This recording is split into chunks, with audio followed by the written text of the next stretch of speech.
Well, it is 6 o'clock. Tim said he would be zooming in, but he's going to be, might be running late. So I'm going to just get this up and running on YouTube.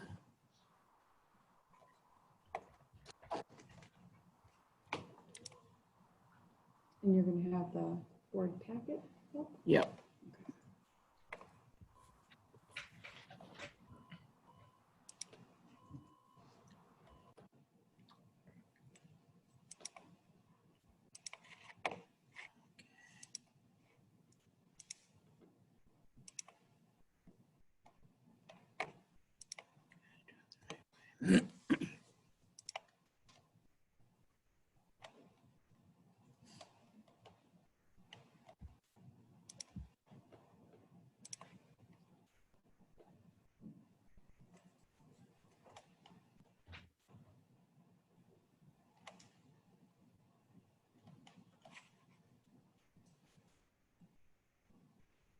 Jeff, did you want to do anything with that request for the citizen on the interview panel? Or No, I mean at this meeting. yeah, or just No. in general?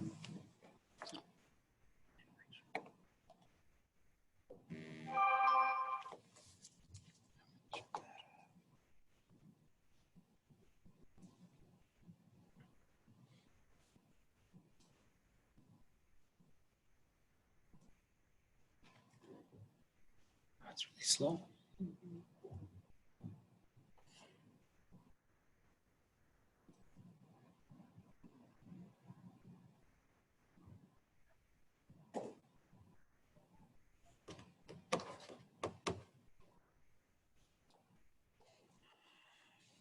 Connection.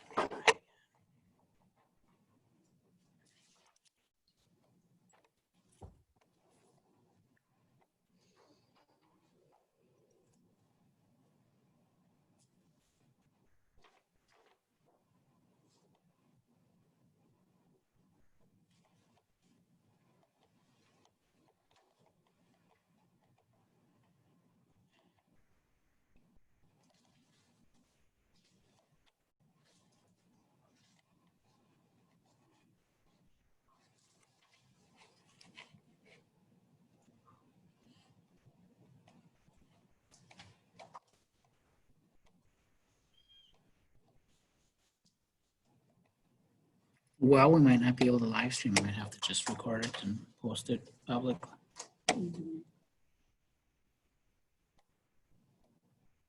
Doesn't like you tonight, huh? No, I've never had a problem with this.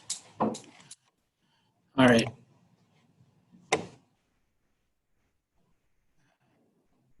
Oh, there's Tim.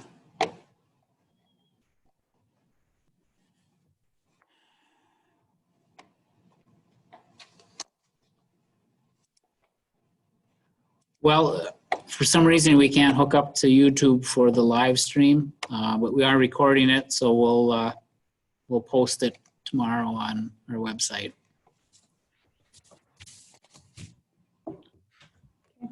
It's all yours. Get started. Oh. Well, I got two cameras on me. Oh, you do? Yeah. Wonderful. As if one wasn't enough. Well, who needs their smiling face on it? Not me. Okay. We'll start the working session at 6:10. In the room here, we've got Lynn and not, are you on video? No. No, but she is in the room. And I think, and Robin, you're not on video as well, correct? Correct. So. Start with the citizens forum. Anything there, Jeff? I don't have anything to Okay. request at all. Next would be reports, board committees. The only committee that's not on the list is we had a buildings and grounds committee. And I thought I had grabbed the agenda from that. Maybe Seth, you remember what we discussed at the June, it was June 1st is when we had the buildings and grounds. I think we were talking about the football field update, Can't hear you. how that was going. Well, I can't remember what else we had on that agenda. The big one in my mind was the HVAC system, that Yes. Yes. sanitizer. Yep.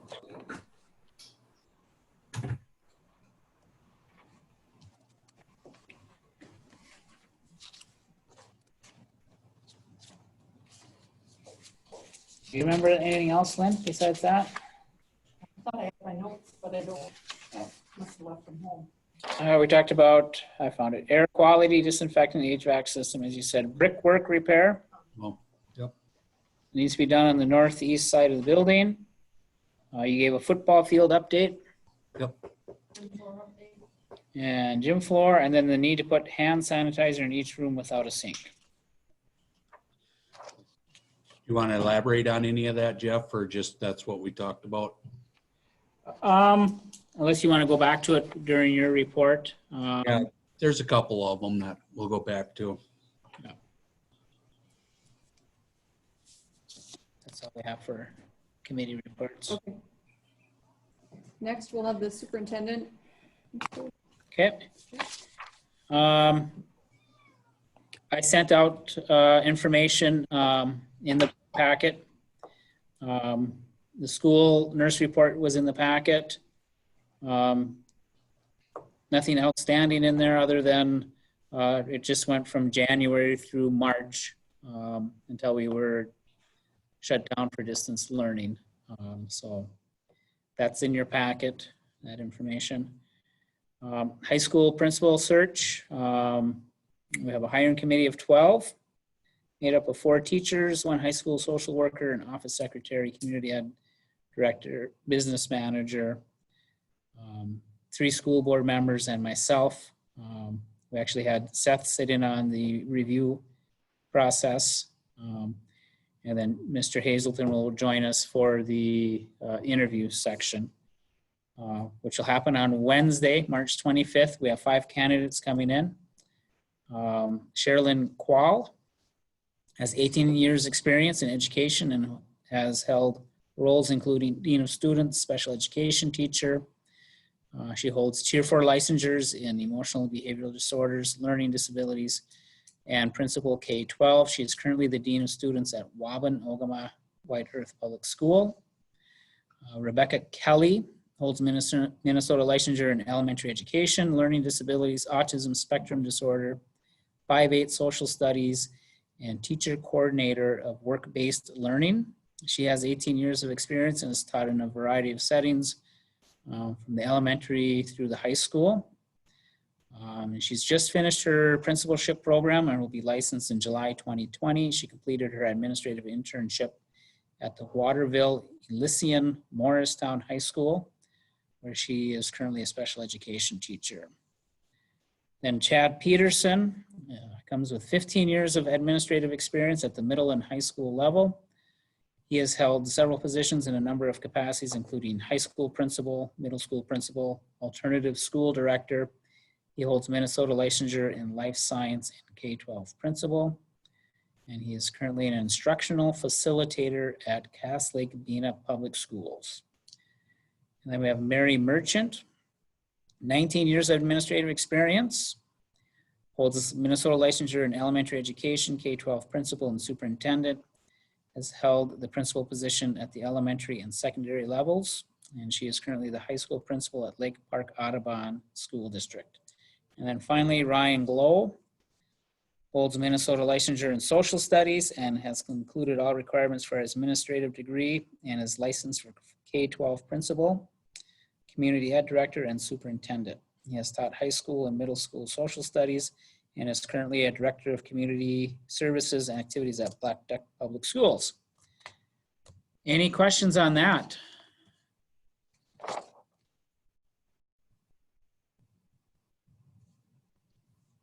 Tim Lyon has a question. Okay. How many did you get originally? We had 14 that made the cutoff for our review process. And I think we've gotten 2 more. So we've actually had 16 applicants total. But out of the 14, we chose the 15 as finalists. 5, what did I say?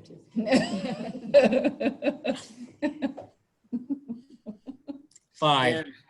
And how did you discern those 5 from the rest? I guess I'm just wondering how they managed to rise to the top.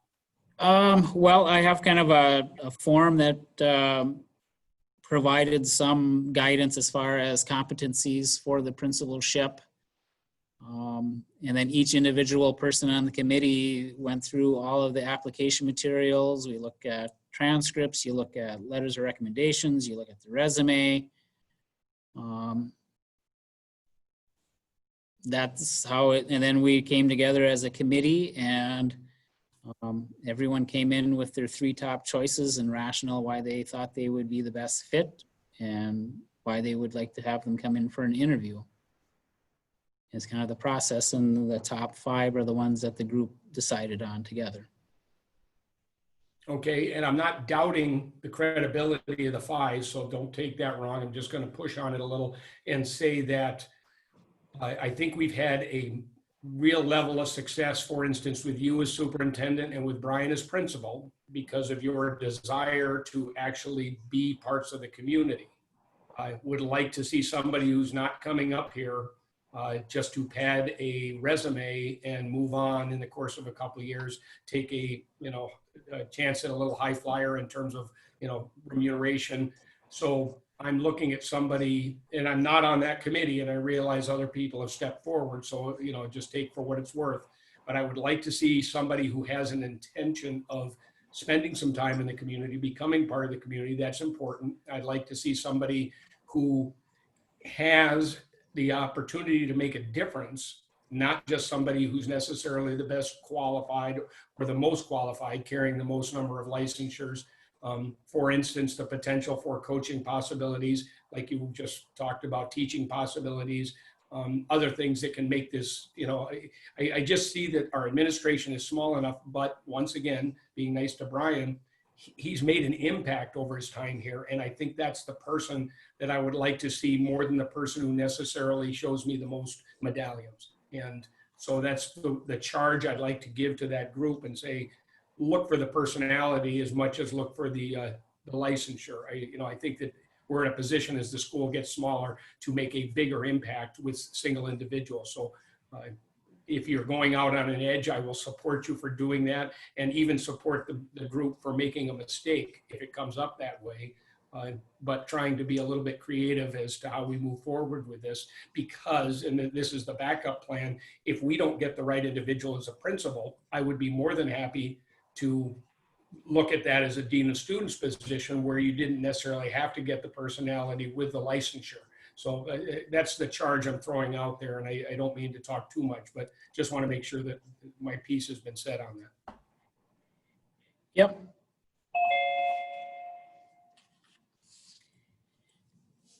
Any other questions? I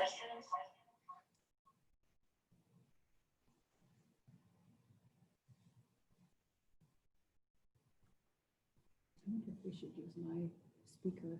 Okay. I'm gonna go shut it off. Yeah, I mean, I could hear what he was saying, but I don't know. I couldn't really. I couldn't hear him. I'm surprised that's not. But I'm not unmuted still, right? Yeah. Well, I thought I was muted too, but I had to turn off the speaker. Is it picking up on this one? No, I don't know.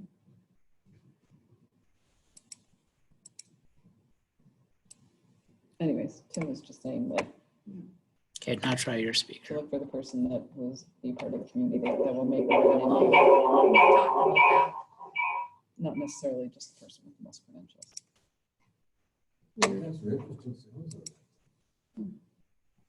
So I think your volume or your volume on your speakers and your headphone volume need to be turned down when you're in the room with somebody else. Oh. I'm not on at all.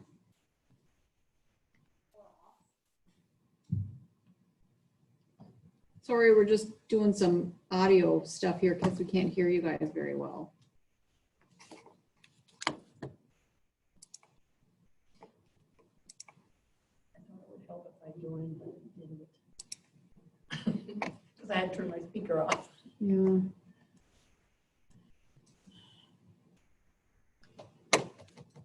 And your volume is up all the way. Yeah. You know, the speakers or the, Mhm. does that provide audio throughout the room? Or is that just for recording purposes? You know what I mean? So like if we put one of them and turned it on and put it near his laptop, would that help? Are they in this room back here? We can try that.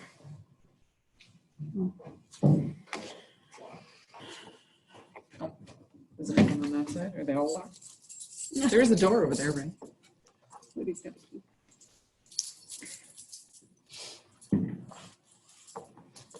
Yeah. My speaker is way louder than yours. Well, going back to your comments, Tim, I guess at the last time when we did the board meeting stuff and we decided that we wanted to advertise for the principalship, Does that help? we'll find out. You know, I chose to go ahead and do the dean of students so that we could look at the best fit for the district and not be tied down to one or two people with licensure. And I think the conversation that the committee had looking at all of the candidates is that we had a selection of someone coming in with a licensure, and that's kind of why we kind of focused on that piece of it. Does that make, I mean, Corinne or? Can you hear me, Jeff? But we also talked. Jeff, can you hear me? Was in our questions to talk about their community involvement. We thought that was a really important question. So I would say that that also was considered when we were selecting interview questions. I think everyone on the committee felt the same way, or that's how I felt. Yeah. Go ahead, Tim. I'm 100% behind the principalship. I would like to get somebody of licensure in there. And I'm encouraged by the fact that so many want to apply up here. I think that was a surprise, correct? Yep. Okay, so I'm all for that. I just wanted to make sure with that kind of a representation, we weren't necessarily looking at the highest credentials. We were looking at the person who might make the most impact in the school.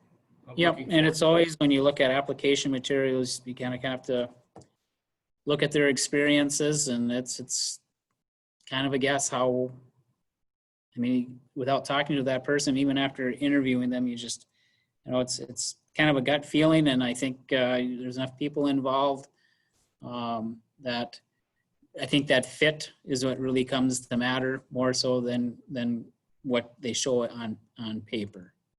Because there were some really high qualified people that we chose not to because it would not be a good fit for, you know, we felt that was not a good fit, you know, and when they go through the review process, everyone kind of rates it on their own individual. So we all sit down and look at it with our own idea what kind of principal or whatever the position is that we want to have at the school.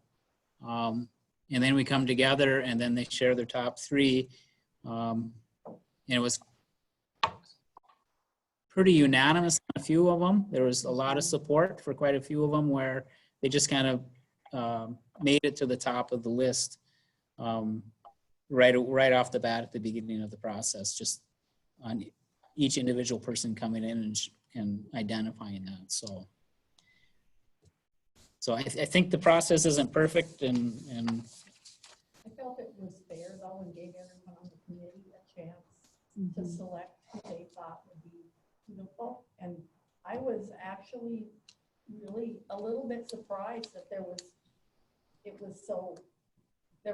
the voting was really pretty grouped. Yeah, Mhm. yeah, it was. Mhm. I would agree with that. And I think we do have a couple questions that will address some of what Tim's talking about as far as being community-minded and what's bringing them here as part of the interview. Yep. So hopefully that will draw that out. Well, thank you. I just wanted you to know that I'm going to be supportive of your intuitive choice, no matter what it is. That's what I like about it. Just feel free to be intuitive and creative. I think that's where we're going with this. Yep.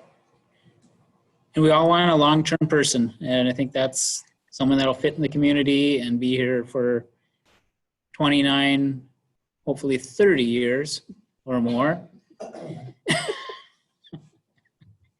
You know, because it's kind of like a marriage. I mean, it's for the long haul, and I think most districts are more successful when you have that continuity over time and people are committed to the school and the community as a whole. So hopefully we can find one of these 5 people that will meet our needs.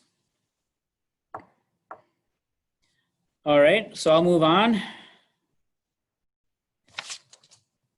I think Mr. Cole in a little bit will talk about, I had on my list, talk about summer programming, community ed, but I'll turn that over to Brent when it's his turn.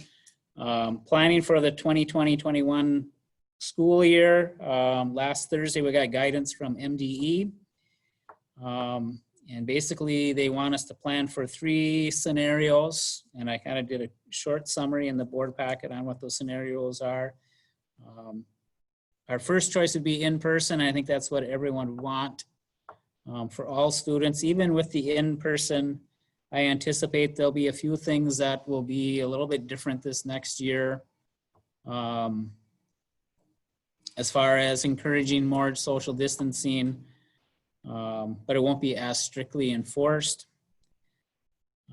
Pushing more hand cleaning than we have in the past, although we've really pushed that a lot in the past year with the flu seasons and stuff. So more of that kind of awareness on social distancing and good hand hygiene. And that's assuming that the, as far as the state goes, the COVID-19 metrics are kind of continuing to stabilize or improve as they currently are. The second scenario is a hybrid learning with strict social distancing and capacity limits. And this is where the district would have to adhere to having 50% of your occupancy. You'd have to strictly enforce the 6 feet between people. And if you can't guarantee that 6 foot separation, you'd have to have massive reduction on the number of occupants in a room, or for example, a bus. Probably the most problematic, in my opinion, would be this scenario, because it'd be very challenging trying to have to schedule transportation for half of your student body. You'd probably end up rotating days and have some kind of different scheduling. So you could have families there with multiple kids that every day would have one or more of their children staying at home. So that would be a burden for that as far as daycare and going to work. We would be also required to continue to do food deliveries during this time. So I don't know. Lots of what ifs and issues with the hybrid. It's probably my least favorite of all of them, just about. But probably the one talking to some superintendents or some of them are kind of thinking that might be how we start off the year, depending on where the statistics are. So, and then the last one would be distance learning only.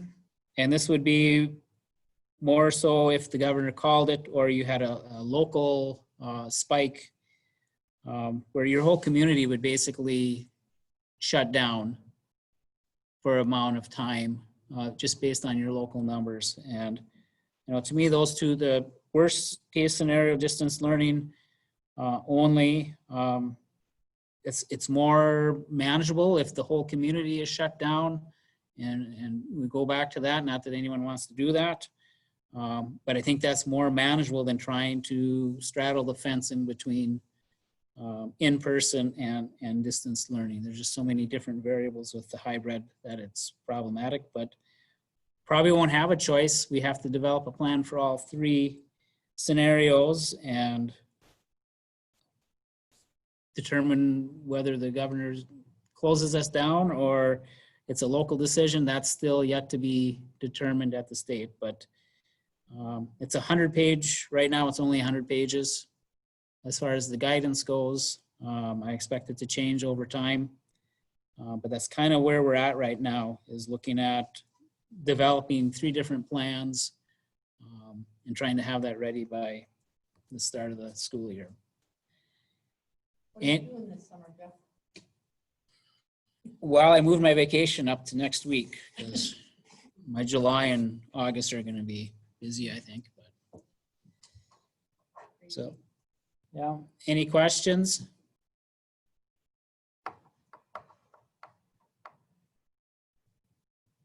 So I'll try to keep you posted. They do the weekly. It's down to once a week now for most of the MD commissioner conversations. But I'll try to keep you posted if there's any changes. Moving on, update on fireworks display, and I haven't gotten back to Julie Mulberg yet. But I did look into the liability insurance, and I just got it today, and I will send out the verbiage to the board here. But basically, it is permissible as far as our insurance company stands, with some things in place, and we need to have some documentation and some wording to protect the district. The district needs to be listed as an additional insured on a primary non-contributory basis.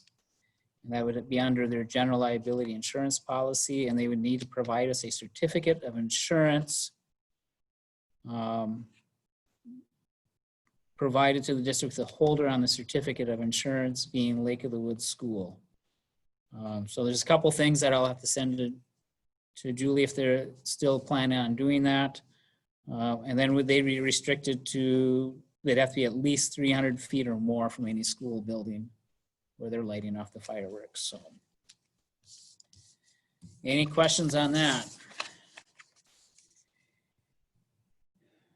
Another thing I've added to my list is a discussion. We have a leave request from Tina Lorette, and the letter was in the board packet. And it's basically a 2-year leave that she wants to go back to school and go into education and get her teaching license, which I applaud and support her in doing so. But I did call and I discussed this with her. It's been a rarity that the school board at Lake of the Woods School has granted this type of leave. It can cause some issues.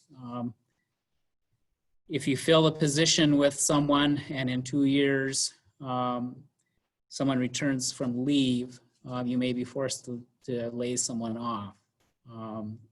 So you almost have to hire a position and let them know that you might not have a job in 2 years, which could be problematic. The only time I've seen this type of leave granted was quite a few years back ago when there was cuts and someone had an opportunity to leave for 2 years for another position, and this would eliminate the need to cut someone's position. And at that time, the board did grant that leave. So my recommendation to the board will be to deny this request. Any questions on that? I have a question about if she's going to get a licensure for teaching, she's not assuming, all would be holding with a 2-year leave of absence is holding her paraprofessional position, correct? Correct. And so the thought is she comes back with a teaching license. That's not a job that we are mandated to give her at that point. Then we go through the hiring process of her as a teacher, if that's her hope. Yeah, if there's an opening, yeah. She Okay. guarantee a position if she wants to stay in the area and there's not a teaching position available. That would be advantageous for her to have that position held for her.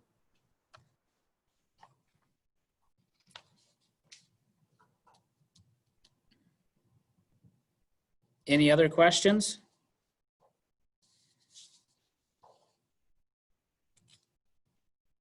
You said you had had a conversation with her. Yeah.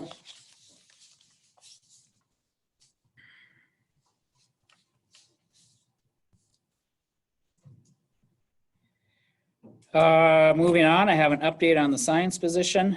We still do not have any applicants. As I mentioned last month, we do have licensed staff on hand. And I will be recommending that we fill the position from within for 1 year, and we'll continue to advertise. And in most likelihood, I may need to advertise for an elementary classroom teacher position. I think my recommendation is to put the person in there that holds the licensure that would allow that person to teach all of the classes. Also with some experience in teaching those classes as well. So that's kind of where that's at right now. Any questions?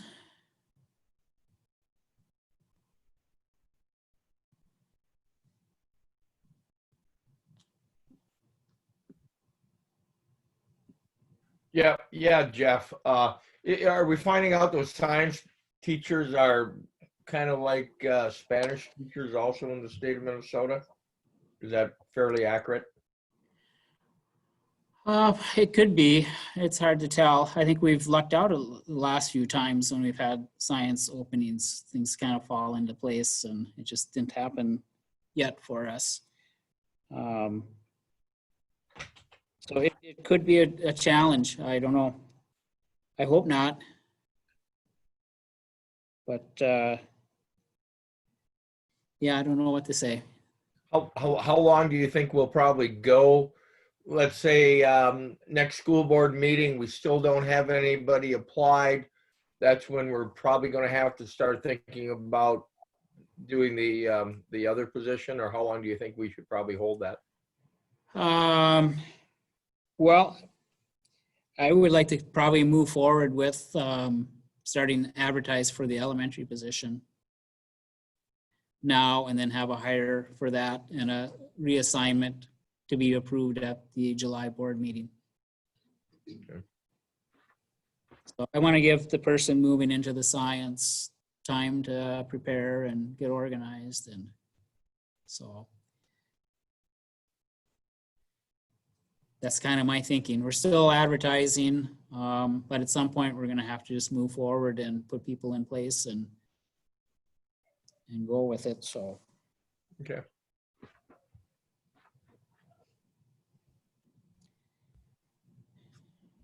any other questions? If not, that's all I have.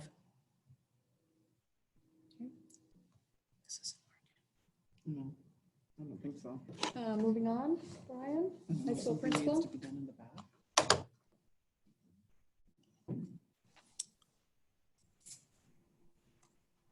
All right. The first thing I'd like to talk about is the draft schedule. Just some different norms that I usually set up. I try to balance the classes. I try to put classes, if I can, back to back. For example, you'll see Jeremy Whalen, the new geography teacher. I have 2 geography 7s back to back. Mrs. Mueller, I have English 9 back to back. So I try to look at that as much as possible, just so that teachers have a consistency of classroom management and presentations. Now, there's some teachers that teach 4 or 5 different preps, so those of course are individual classes. So any questions on that so far as the norms on how I prepare that? I don't know if We anybody else have is. a few classes that we are no longer offering this year. Physics and anatomy and physiology usually switch from year to year. Physics, we only had 3 students that wanted physics. Most of the juniors this year, that'll be on this year's seniors, wanted to have chemistry, and actually for the first time, we have 2 large sections of chemistry. Each section has close to 19 to 20 students in those classes.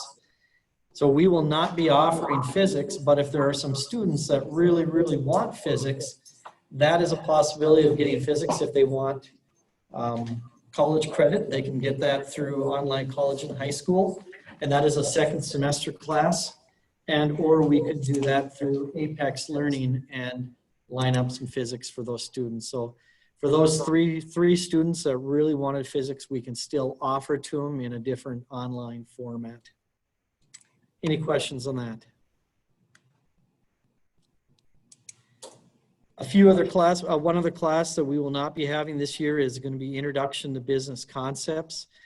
We had only 2 students that had signed up for that class at the junior and senior level.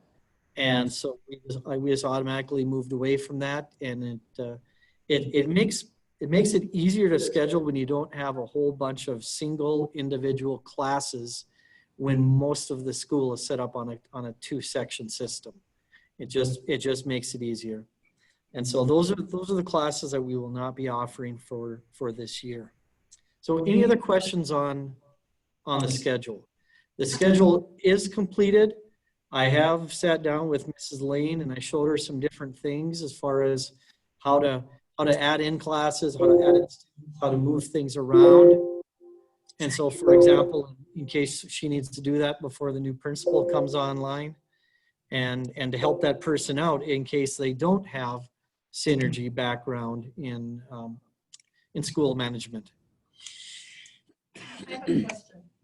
So what happens like that business concept? What happens to where that class was offered as the person teaching that class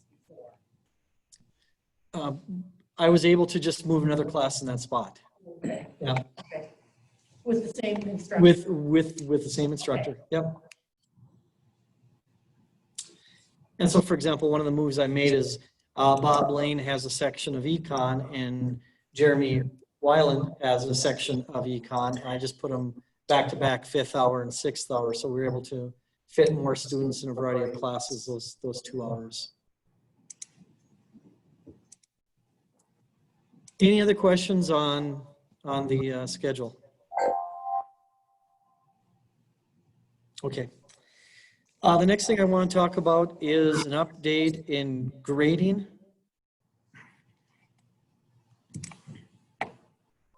And I sent that to Mr. Anyway, you can turn that down, Mr. Nelson. Like hearing yourself. It's tough to talk with an echo going on. All right, so the first part of the Lakewood School grading policy and weighted grading. A little bit of history. We used to have weighted grading a part of our high school curriculum. Years ago when we had the 93, 94 was an A minus. The college classes and advanced placement government class and advanced placement English class were actually set at a 90, 80, 70, 60. So those classes, before we made the move across the board to 90, 80, 70, those students taking those advanced placement classes and college classes got that little bump in a grade percentage because those are tougher classes. What ended up happening years ago when we went across 90, 80, 70, 60, now we started running into a couple different problems. So a slight weighted grading, and if you take a look at what we're looking at, is a 0.20. International Falls has a 0.50. Bemidji has a 0.80 bump. We're looking at a 0.20 bump. And so what we're doing is going back to our policy, which recognizes at the secondary level, college courses are tougher. There's more time, there's more effort, there's more concentration built into those classes.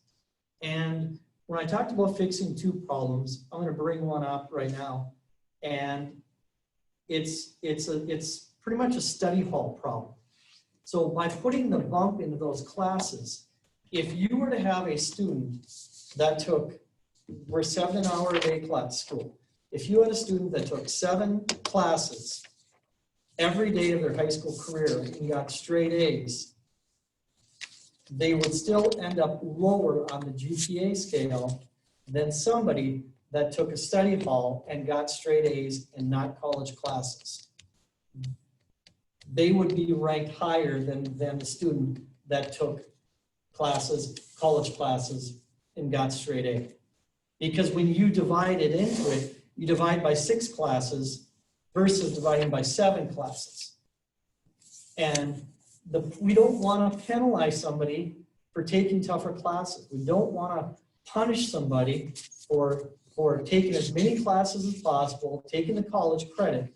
So that's the reason we kind of fixed 2 problems at one time with adding a little bit of a bump. And being able to, if we go down to our next portion, which is courses that are offered, we would offer that at grading scale to all advancement placement classes, courses. And I didn't want to list them there. Right now we have advanced placement government. Who knows, somewhere down the road, we might get advanced placement physics again, or we might get some different classes. So we'll just kind of have an encompassing umbrella for advanced placement courses, all college and high school courses. And that's through like University of Minnesota Crookston, where it's dual enrollment. We have the teacher here. The teacher teaches the course.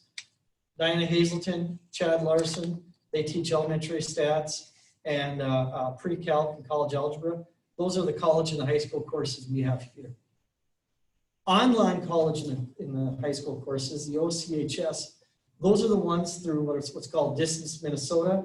Those are the ones that we get from Alexandria Tech, Northwest Tech, and Northland.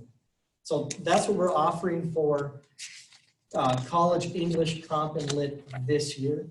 And then of course, all PSEO transferred classes and credits, where the students go to college and we bring their credits and all of their different transfer classes in. Any questions on that part?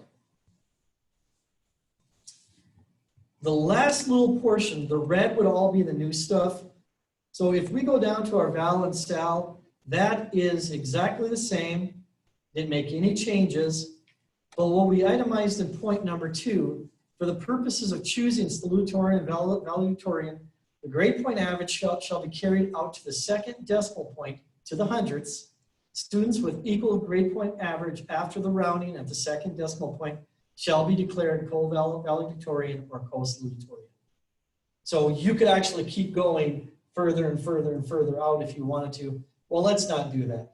You know, if it's 4-8-2-1 and 4-8-2-2, let's just declare them co-salutatorian or co-valedictorian. Questions? Any drawbacks? Are there any drawbacks?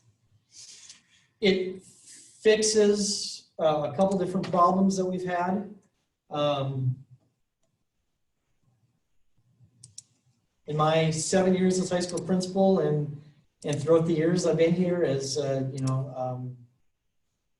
teacher, activities director. I mean, I can't think of any. I'm just, Yeah. I don't know if there are any. Right. Well, it's a way of being proactive. It's a way of being positive. It's a way of fixing a problem that, you've got, right now, we've got a group of juniors that are very proactive and want to take college classes and want to have credits and want to take the tough classes. And once again, you have somebody that goes throughout and there's nothing wrong with taking other non-college classes, but we want to create that equal basis, that equal playing field.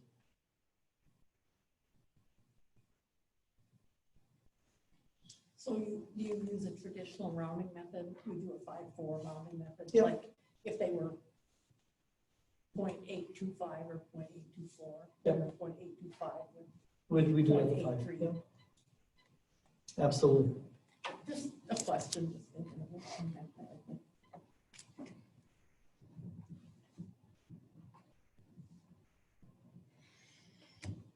Any further questions? This weighted grading, are you proposing this now, or is this something we need to approve? Is this in place, or? Well, This is all new language that we have in there. Yes. It was always implied that we had this as far as the college classes and advanced placement government. Mhm. And it's as simple as the teachers would be able to take their grade book settings and change it to this. So the ones advanced placement in the college and the high school. It'll be approved probably at the August board meeting when you approve the high school student Okay. handbook. That's what I- It doesn't- So this is that's just not letting you asking know for that replacement. This is where you're going. this with is, it. this is a significant change to that language, Mm-hmm. and that'll be part of the, So we will be asked. to you will approve it. be, when you approve the whole student handbook, it'll be included with those changes. Is everyone out there able to hear Brian? Okay, Yep. I got my speaker figured out, so.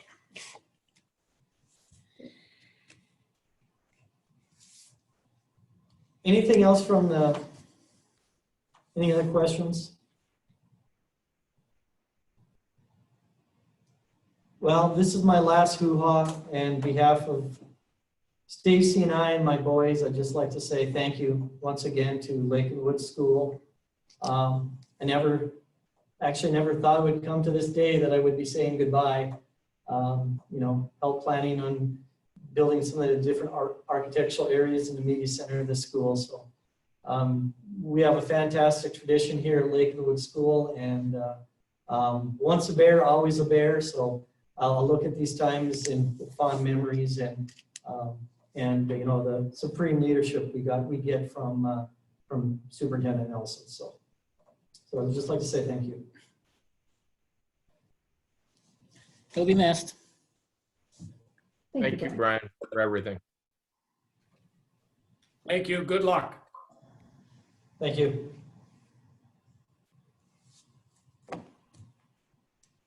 I see you're selling lots of stuff. Downsizing. Brian, Big time. hey, Brian, can I still use your access for wild racing? Absolutely. You heard it.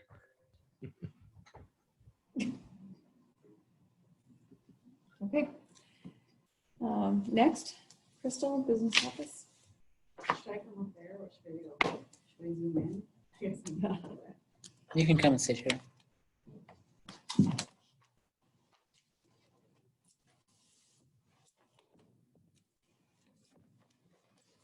All right, so I have the May monthly budget report that I emailed out to everyone. Is there any questions on that before we get into next year's budget? So basically, we will be ending the year next week, June 30th. The first couple of weeks of July, we will be doing some closing entries, and we can do our first close and kind of get an estimate to see where our unassigned fund balance is. At that time, we can determine if we want to do some transfers to take some of those costs out of the unassigned and use some of the reserved funds for that, so we can try to get closer to maintaining that 25% fund balance policy we have in place. So that's for this year. And then going on to next year, we are presenting a balanced budget for FY21 with approximately 6.9 million in revenue and 6.9 million in expenditures. Food service and community ed are also balanced as of right now. This upcoming year, we did have a cost savings of about $280,000 mostly between transportation and staffing changes is where we had most of our savings. There are going to be a lot of unknowns because we don't know what's going to happen coming fall, as far as if we're going to have to, buy more things for COVID to open up, if we're going to, all those kind of things. But there is some extra funding through the CARES Act that we may potentially get. approximately $70,000. Is there any questions as far as the budget that's being presented for this upcoming year?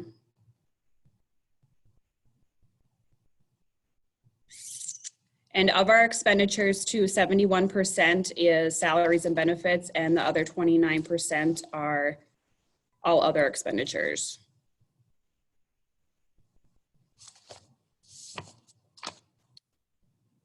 That's all I have if there's not any questions. The 71% includes the benefits, right? Correct. Yeah, salaries and benefits is 71%. Yep. So now we just have to stay with the budget. Yes, so we just need to stay within budget so we can get back up to that 25%, because after this year, depending upon any transfers we do or anything, we are probably going to end up being under 20%. And our policy is 25%, so we really need to work on getting up there. So the transfers for this fiscal year 20, this is a kind of a one-time thing because of. If we want to do it that way, but we still have the potential to just say, you know, for example, LTFM, if some of those expenditures within buildings and grounds could actually be coded to LTFM, we can transfer some of those costs out of the general fund. So then you don't have any issues of having to deal with MDE or anything like that as far as getting requests to transfer money out of LTFM into the general fund. So I think that would be the easiest, is if we can just determine some of those costs that can be coded to those reserved accounts instead. So that's all I have. Thank you. Yeah. I'm just not back now. All right, up next, Activities Director, Chad Hazelton. Hello, can everybody hear? Yeah. Okay. There's not a whole lot new in the world of activities right now. The state health guidelines were just updated on the 19th that are going to allow for some competitions to begin after July 1st. So that has been updated. We're still limiting our indoor activities. Major reason is the floors being resurfaced. Started today, so we won't be doing that. Brent Cole and some of the coaches are starting a community ed training program called Bear Power, so he'll probably talk a little bit more about that. Other than that, there's not a whole lot in the activities. We're still looking for a cross-country coach for this fall. We have that opening. We have hockey openings. So those are our most immediate needs as far as coaching. But we don't know what's going to happen, if we're going to be able to participate at what level of sport come this fall. So that's all. I have a question. Go ahead. Okay, now the hirings for the spring sports were paid out despite the fact the seasons didn't take place. Are the coaches that are being hired for the fall sports being made aware of the fact that there's potentially not going to be a season? Is that the possibility, so that we're not necessarily on the hook for those salaries, or is this the same system as what was invoked in the spring?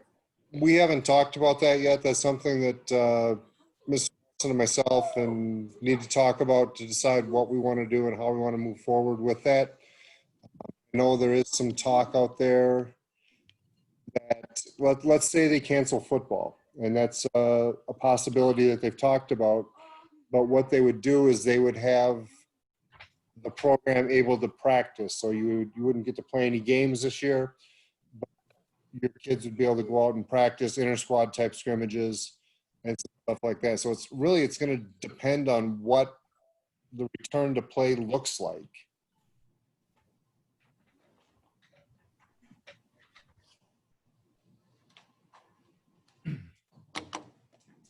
Chad, do you see your thought process going along with what the Department of Minnesota or what Jeff has to deal with those different scenarios?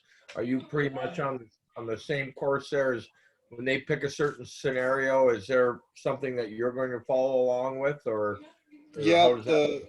the State High School League is having weekly meetings right now too, and they're basically following right along with the Department of Health. So as an update comes from the Department of Health or the governor, then the State High School League follows through with that same recommendation.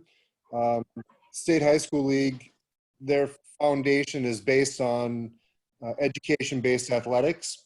So what they're following is going to be what comes down from MDE. One example of that is some states around us were allowing full competition. So there were some communities that were taking their teams outside of Minnesota to go play. And the Minnesota State High School League did not promote that. There wasn't a lot they could do about it because during the summer months, coaches aren't actually employees of the district. They're independent contractors during the summer, so they have an independent waiver. What we do is we give them the waiver to coach our students during that time. So it's, like Jeff said, Mr. Nelson said, it's a day-to-day and it can change tomorrow and twice in one day. It's just a kind of a waiting game. I hope my frustration didn't come out too boldly there. No, it's just the way it is. We've got football's a tier 1 sport, hockey's a tier 1 sport, or a high risk, I shouldn't say tier 1, high risk. Wrestling is high risk. Ice dancing is high risk. Volleyball, basketball, baseball are all considered moderate risk. Cross country, track are low risk. So it may come back on a tier. We may be able to play volleyball and we might not be able to play football. We just don't know.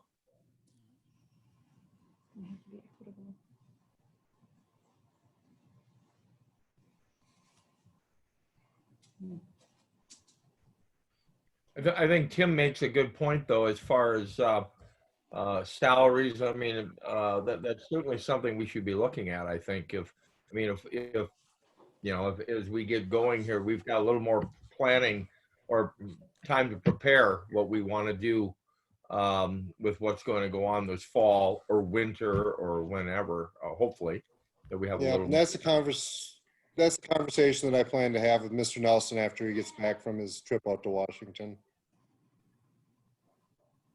Good. Something to look forward to, Jeff. Mm-hmm. All right. Anything else on that?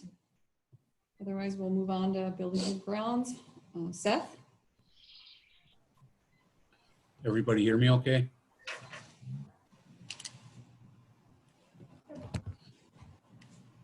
Can you hear me, Jeff? Yep, gotcha. All right. So I think there's just 4 things on the agenda. Is that correct, Jeff? Yes, you want me to stick it up there so you can see it? No, I got them. There's actually, we'll go through 6 of them real quick. The first one, like Chad mentioned. Kind of taking my lead with that, aren't you? Yeah. So the first one we're going to go through is just an update on the gym floor refinish. Like Chad had said that we are going to take, and it had started today. It got pushed back 2 weeks due to the rioting down in Minneapolis. The Mark Peterson refinishing, they were locked out of the job that they were doing. So with all that being said, they started today and got a pretty good jump on it. Move on to the next one real quick is the sinkhole that popped up in the parking lot. I don't know if everybody's seen that or not as they've been coming in, but there's a fairly substantial hole out there that we have coned off that needs to get dealt with. I'm working with Roger from the city right now, getting estimates for repair, and been using Boyd also as an advisor on this from the county side, which kind of leads into the next one. Upon recommendation from the county and the city both, since we're starting to have the last couple of years, sinkholes starting to show up throughout the sewer system, they recommended to start looking into possibly have this whole system scoped and see what any potential problems that could come up and arise from that. So if we are going to start repairing it, look at getting it all done at one shot. For that one, any questions on that part? So would you repair the sinkhole that's there and then proceed, or would you do the scoping and make it a bigger project into the next year? Well, the sinkhole has to get fixed regardless. Right away, right? Yes, absolutely, because that is a very dangerous thing in its location. Yeah. There's no way around that one. The scoping would be to look and see if there is any potentials, because last year we did have the pavement was starting to collapse over on the south drive on the entrance over by the bus garage. So that one had to be fixed, and it was the same thing. They found there was a hole in the pipe and it was washing out there. They're kind of the same thing is happening where this sinkhole is now. And so it leads to the question, how many more are going to pop up and where are they going to pop up? So the scoping, the recommendation of the scoping would be just kind of get ahead of the program and see, is there any dangerous situations that can happen in the near future? And if they are, can we take care of them before they do become a huge problem? So what's the cost for something like that? Any idea yet, Seth? No, I'm still waiting on an estimate from Roger. Company that they were working with, they're not sure if they're going to be able to do it. So he's checking with 2 other companies to come in and do it. And then for the camera, I do have a couple quotes, and it's not going to be cheap. One of them is just $300 right away for the rental of the equipment. And it's going to be $106 service charge that's just coming out, and then $84 an hour, and it takes 2 people to run it. So it'd be 84 times 2 for however long it takes. So was there something with the manhole? Wasn't, they're not in there correctly that's creating this? Do we have to? Correct. The way they set the manhole. Yep, the way they set the manhole down on top of the pipe itself, they didn't seal it properly, and that's where it's washing out the dirt. It's just kind of pushing it out and creating a sinkhole. It's washing the dirt out and the tar's collapsing underneath it. So is that chip seal, does that go on the parking lot too? Or is that was just on the roadway? The chip seal goes on the parking lot, but it's just a top coating over everything. And that's coming up soon, correct? Yep, and that's why I'm trying to get a. So we're kind of on crunch time here. Yeah, exactly. Yeah. Okay. Because I do believe Boyd said it's towards the end of July. Yeah. End of July right now. Okay. The other one, like this one might be different if it's coming through the manhole. The other one that we fixed last year was actually the pipe coming out of the manhole, well, the drop basin, and it was broken when it was put in. Yes. That's what I can tell. And that was part of the recommendation for let's just scope the whole thing and see if we're going to end up having to do a replacement rather than play whack-a-mole. Yeah. Yeah. Good explanation, Boyd.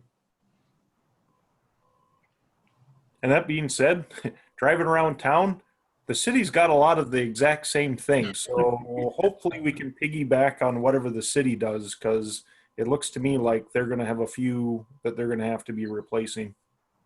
Yep, that's what Roger said too. That's why he recommended trying to tie the 2 together. Yeah. Any other questions on that?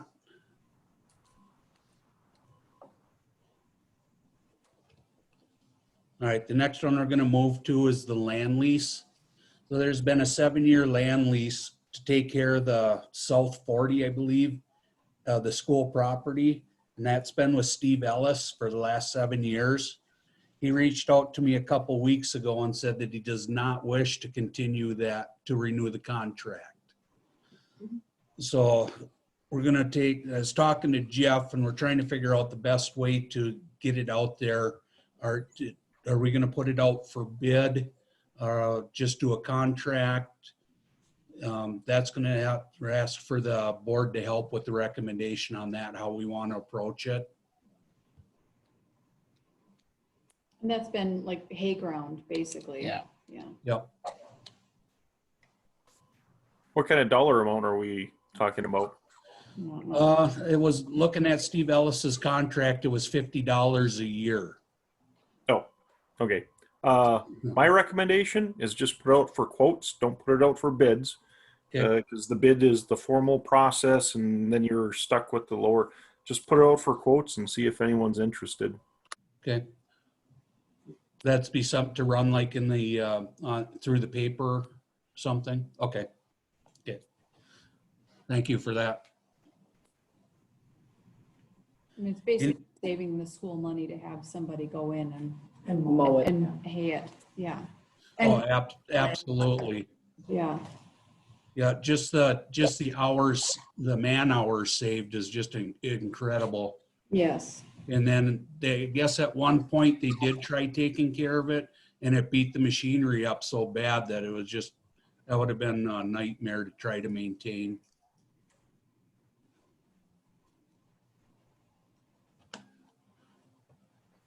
Okay, so we'll move on. One more thing on that. Corinne, is there any environmental thing that we can look at that as far as, do we necessarily have to improve it or maintain it to make it good, do you think? Or what are your thoughts on that? I think back when the school forest committee was taking on another portion of the property into the program, that area was discussed, but because it could be used as hay ground, which is also a beneficial use, that it would, and it was just, I think it would have gotten to be too much at that point. But I mean, it's something we could look at, but. Is it something I know that, I'm thinking about some of the bigger pollinator projects. I mean, some of those are actually money makers with not a whole lot of work down the road after you get them going. I mean, what are your thoughts? I'm thinking some personal things that I've done 30, 40 acres that. Can I make a point here? Phil Olson over in Pitt is doing just that with some acreage that he owns. It's a state program. His son told me that once it's up and running, he stands to make some $20,000 a year off of I know that this pollinator project. the school's not eligible for the federal program that I think is being referred to, and we've looked into that. It's just the schools are not eligible. And I don't know of a state program that would pay on that. Right. Yeah, I agree with you. It's the federal programs that are seem to be a little more attractive. Yep, and we've tried that route before. And I do know the school's not eligible, so. But if I think of anything through work, Tree farm? tree farm. You gotta remember you have 110 acres on the other side. Oh, yeah. You mean the school owns all that? Yes.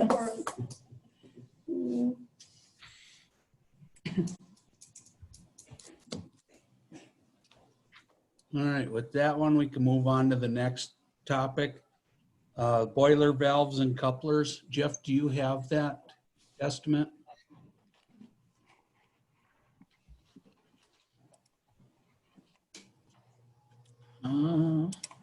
If not, that's okay.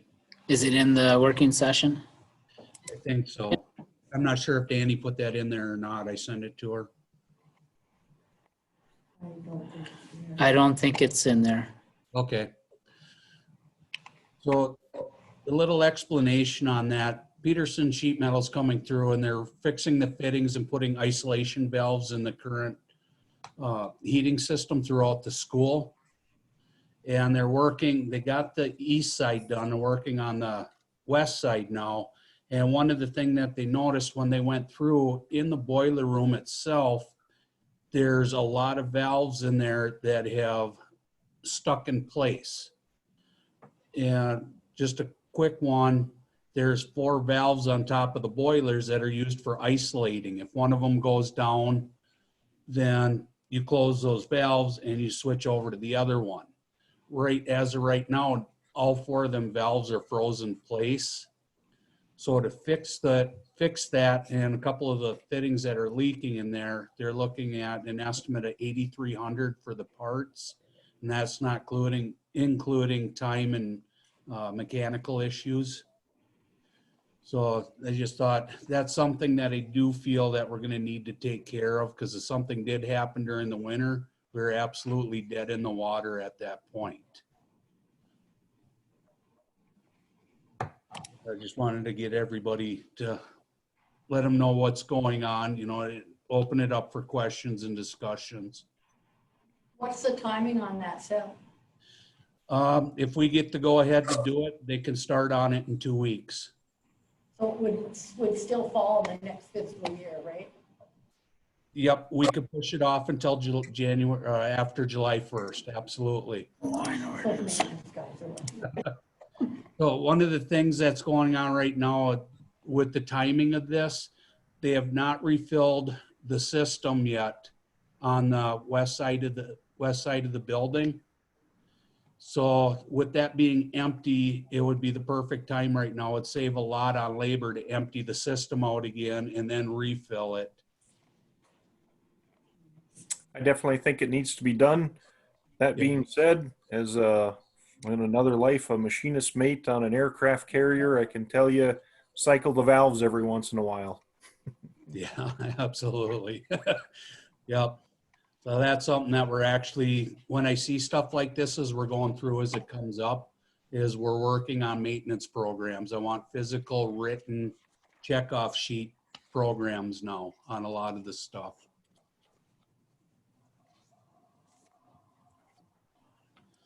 Any more discussion or questions on that? are they gonna give you an estimate for labor? That one, they don't know. They got to hand roll the pipes and everything to get them to fit. And depending on the pipe that they have, the lengths and stuff, that's going to vary. Are we getting near where you have to go out for bids on like contracting? What's that threshold? Well, 20? 25,000 is you have to get quotes, but then once it hits 175, then you have to get bids. Okay. Well, this is getting close to a quote. If it's 8,300 for parts, and that's not any labor. Yeah, because if we hit 25,000, we have to have 2 quotes, yes. Well, Seth, I'm sharing something from Peterson, but I don't think that's what you were just talking about.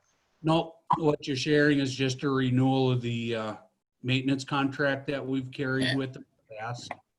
Okay. I was concerned about the quote part, It'd that probably it's- be safe just to do it, Yeah. just to have our bases covered in case it does come over. Yeah. It doesn't hurt. Yeah. I mean, it just is. Or if I get in trouble, Seth wasn't in trouble. Yeah. Jeff, was there a question from Ann? Pardon me? Was there a question from Ann? I'm having trouble hearing her. Oh, Lynn was just saying we might be better off just to go out for bids, keep Crystal out of trouble. A quote. A quote or a bid? 2 quotes, 2 quotes. because it's over 25, if it's gonna be over 25. I just think it's getting awfully close to that 25,000 level. Did you get that? Yep. Okay.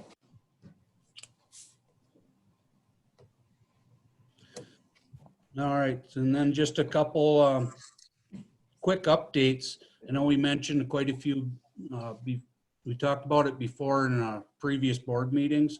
Those safety latches for the doors that we have throughout the school, they are now all in place, and all the teachers that I've talked to absolutely love them.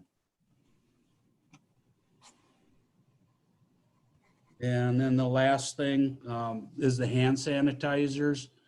The plan right now, since any room that does not have access to a sink with soap and water, we're gonna go to a hand sanitizer and with the disinfectant in it.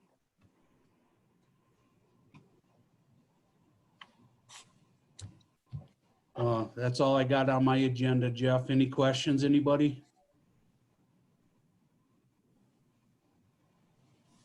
Did you ever check out using the electrostatic filter versus the SVL's proposal?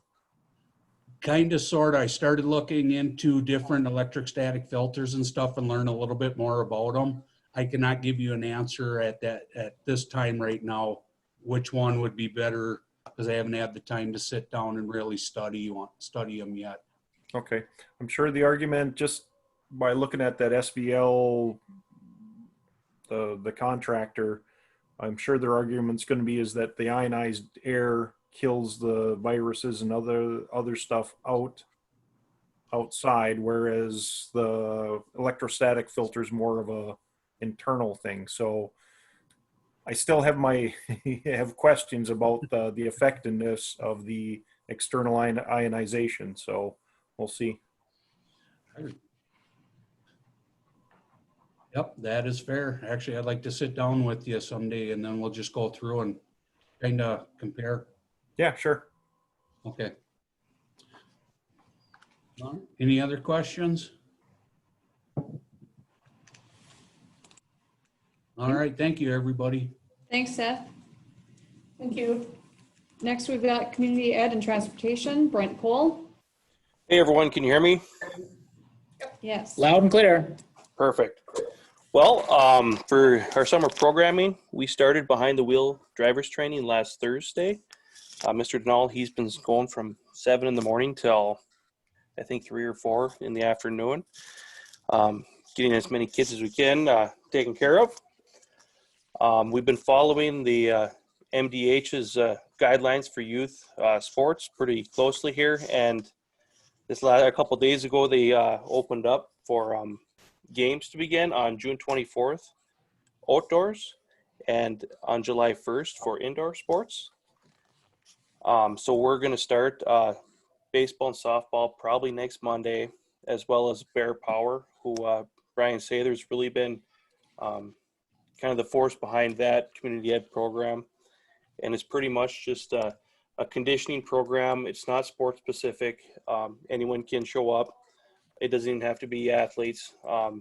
We'll turn you into athlete once you get there. But we're going to be doing that 3 days a week in the mornings, outdoors. And so hopefully we'll get a little more normalcy about this summer. And so for the games, or I should say for the practice, we're going to try to limit parents to practice, so they stay in the parking lot during practice, unless it's absolutely necessary. And then for games, we have some requirements in the guidance from the state about minimizing crowd, and having them social distance, promoting face cloth coverings. We might have to get some signs out there. And we're going to be doing health checks and screening for all the participants and coaches before the games and practices. That's kind of all I have. Is there any questions?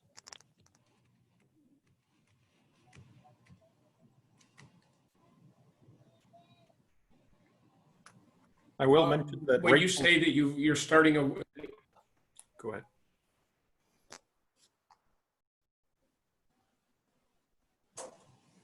Go ahead, Tim. when you're saying that we're going to start next week, are parents aware of this? I mean, do you have a pretty good positive response coming from the community in terms of getting their kids back in it? No, they're not very aware yet. This thing has really moved fast. Before last week or before last Wednesday, our plan was to start July 6th. But as the guidance kind of moved up more than we had anticipated, we're moving our opening of it up as well. So no, they're not aware of what's going on other than behind the wheel. But you know, we might have a few stragglers, but we're gonna try to get people out there as soon as we can. The horse has been chasing the cart since March around here, I think. Brent, have you contacted coaches and stuff? And as a potential coach, I don't think I would be ready to start next Monday. I've talked to a couple. We're gonna make it work as best as we can. Obviously, something that's gonna get whipped together in a week or two. We're gonna have a lot of bumps in the road, but you know, we keep pushing. We'll make it work. Yeah, I was just going to mention that Rachel is taking driver's ed behind the wheel here, and it's been working out nicely. So I'm glad we've got it at the school, and I think it's going to be a good program. Perfect. Any other questions? Brent, do you think we're going to kind of stay on that line of for driver's ed in the future? What's going on now? You think this is a future for us here, or are we going to look at other avenues? As long as we can keep getting someone that's licensed to come and do it. So it's a minor license that are in college for you to be able to teach that course. And if we have Brian Denal, he's willing to come every year while he's around, we'll keep it up. I just worry is when he wants to be done, it's not going to be an easy spot to fill to get someone new. So maybe we could try to talk someone from within to get started on it. Yeah, I agree. And ideally, we would have somebody in the community, a teacher or whatever, being the one to do it for our kids.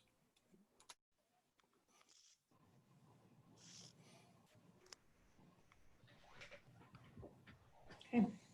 Anything else for Brent? All right, thank you, Brent.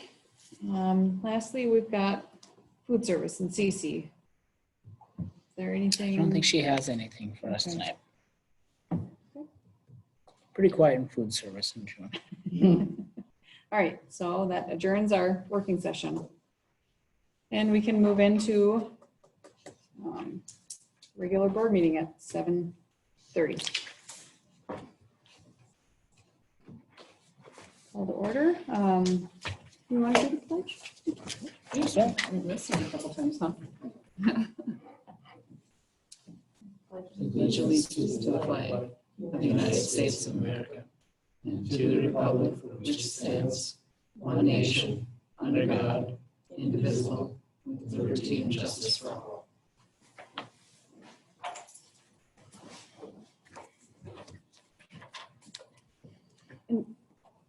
I just want to check. I don't see the roll call on here. So I need to do that, right? Yeah, okay. I made a little list of names, so I don't forget. Okay.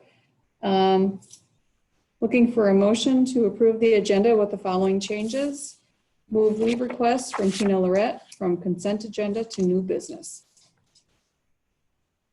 I'll make that motion, Johnson. I'll second. Second by Robin. And we'll do a roll call. Ellis? Aye. Sonstagaard? Aye. Trask? Aye. Bertram? Aye. Johnson? Aye. Lyon? Aye. Okay, motion passes. Looking to approve the consent agenda, approval of minutes, approval of invoices and statements, personnel resignations, retirements and appointments. We have resignations from Emily Mashak, elementary librarian, and Nyla O'Connell, part-time paraprofessional, and appointments, Danny, her last name, Koshak. and part-time, or no, district election clerk. I'll make that motion. Okay, motion by Ellis, I'll second. second by Sonstagaard.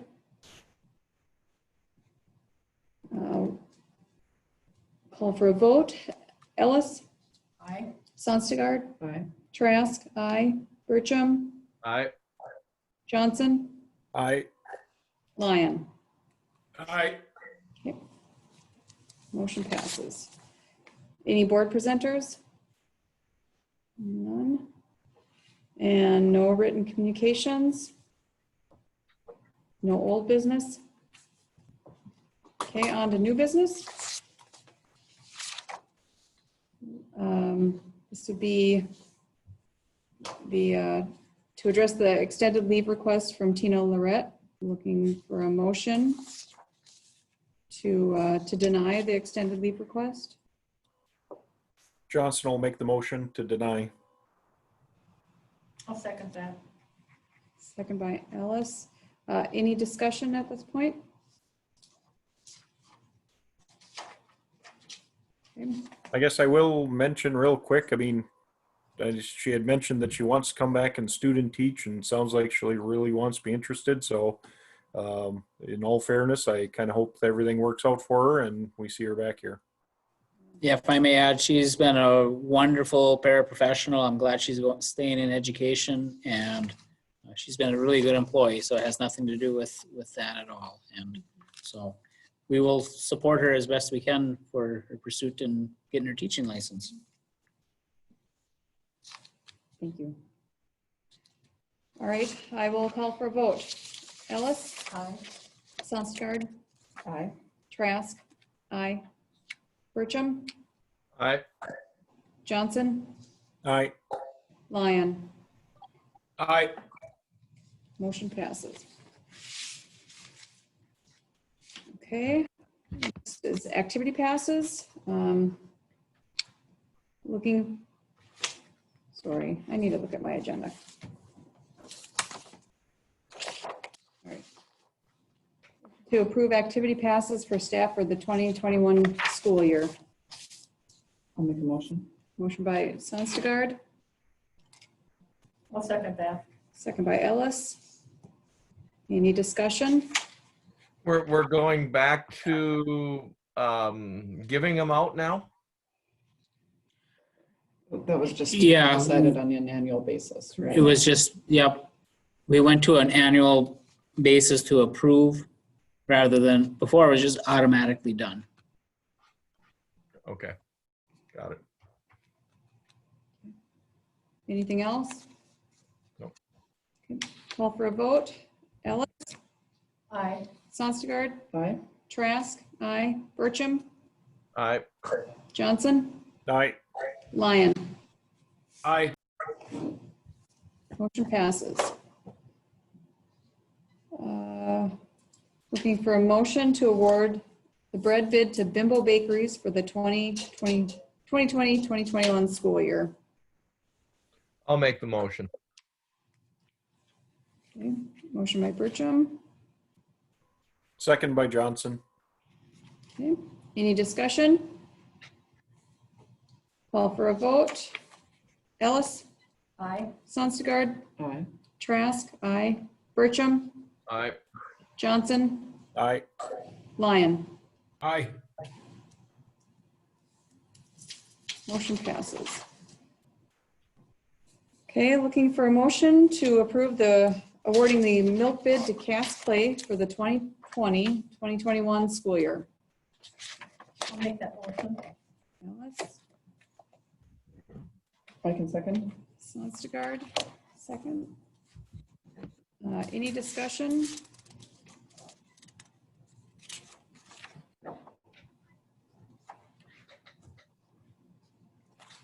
Okay. Call for a vote. Ellis, Aye. Sonstagard, Aye. Trask, aye. Bertram, Aye. Johnson, Aye. Lyon. Aye. Okay, motion passes. Looking for a motion to adopt resolution 2019/2020-037 fiscal year 2021 budget. I'll make that motion. Ellis, I can second. Sonstagard, second. Any discussion?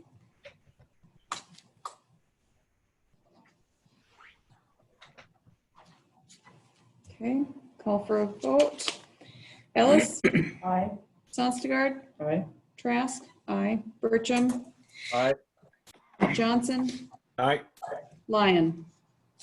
Aye. Motion passes.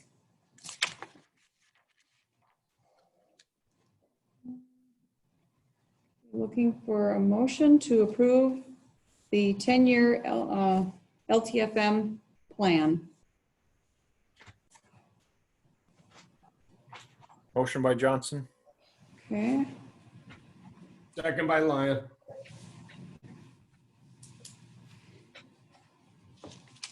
any discussion?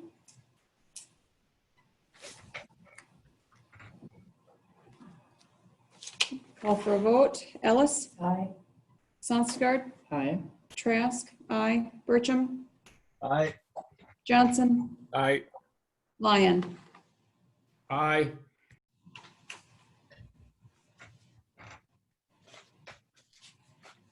Okay, look, next will be a motion to approve the MOU with Lake of the Woods Education, Minnesota.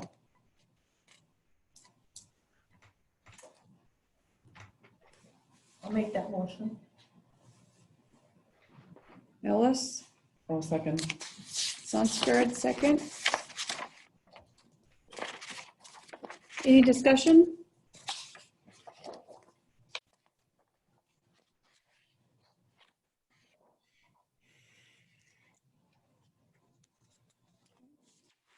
Call for a vote. Ellis, Aye. Sonstagard, Aye.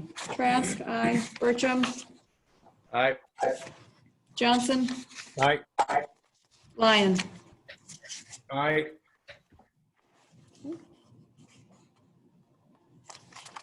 Next, we're looking to approve the Baylor insurance renewal.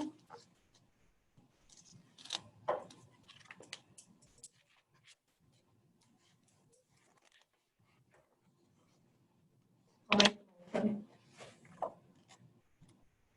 Ellis,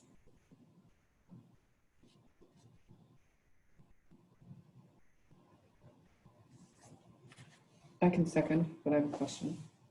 Sonstagard. Call for discussion. Well, I was just curious, how often do you get other quotes from any other insurance providers? I can tell you that we have not done it since I've been here, which is 4 years. Prior to that, I don't know when they have. So actually, I was thinking of that this year, that it wouldn't be a bad idea, because I actually had Jenny Bucher contact me as far as wanting to do a quote for us Go too. back and remember, because she's done, we've had, And I know Cindy, Cece's daughter, has done one before Yeah. as well, How long have you been with Waller? forever. How many years? It's like Come in I'm higher, I would saying assume. maybe 5 or 6 years. I don't know if we did it. no, And it that when was- Sharon was here, you guys had. No, as far as going out. for Oh, quotes. Oh. yeah, I'm not sure. That was I'm before my guessing that time. they've come in lower, probably. But I it's mean, good they're to do local, that. they're based out of routine. Grand Forks, right? Yeah. But we can definitely look at it next year to do something like that. Yeah. It's a good idea to do that once in a That while. is a good idea. Keep So it them on wouldn't be their toes. for this year, it'd be For something next you year. do for next year. Okay.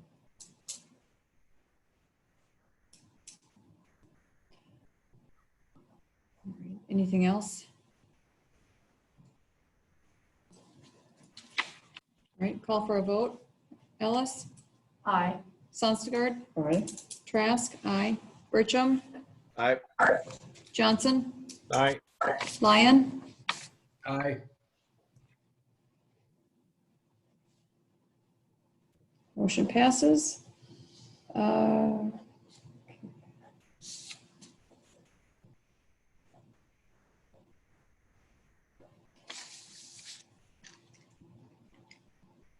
Next, we're looking for a motion to approve the filing dates for election to the school board ISD 390.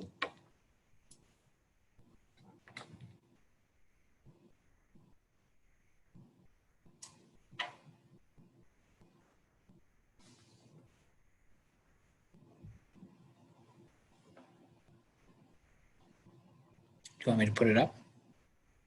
Maybe.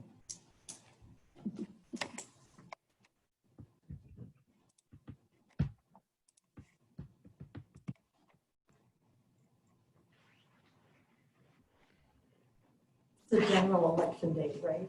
And the filing date is August 1st at 5 p.m. Yep. I'll make that motion. Okay. Motion by Ellis, I'll second. second by Sonstigard. Any discussion? Oh, it's August 11th, not August 1st. August 11th, yep. I'll remind everyone. Sorry. And we've got 4 open, right? Of course, yep. All right, call for a vote. Ellis, Aye. Sonstigard, Aye. Trask, aye. Bertram, Aye. Johnson, Aye. Lyon. Aye. Motion passes.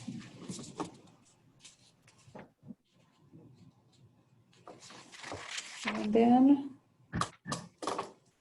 last one in new business is the approval of the Peterson Sheetmetal 2-year contract.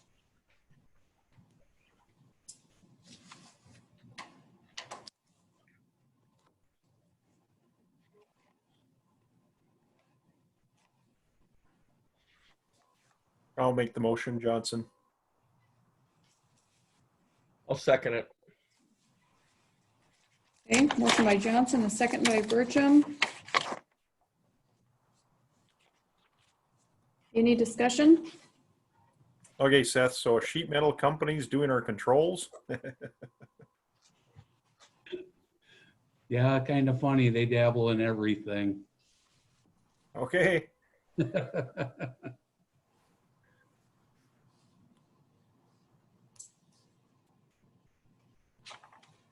Anything else?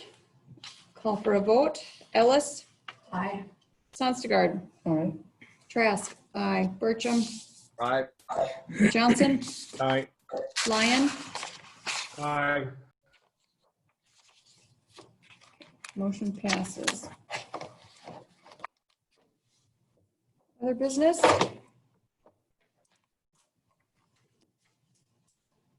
Can't think of anything. A possible special meeting.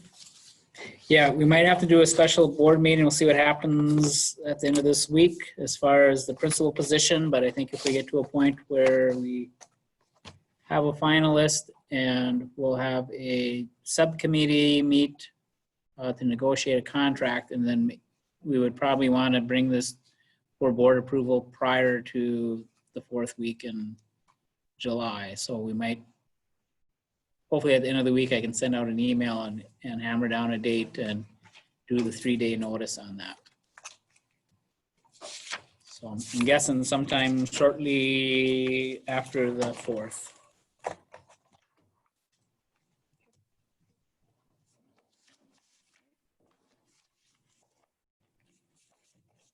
We'll join the meeting at 7:45.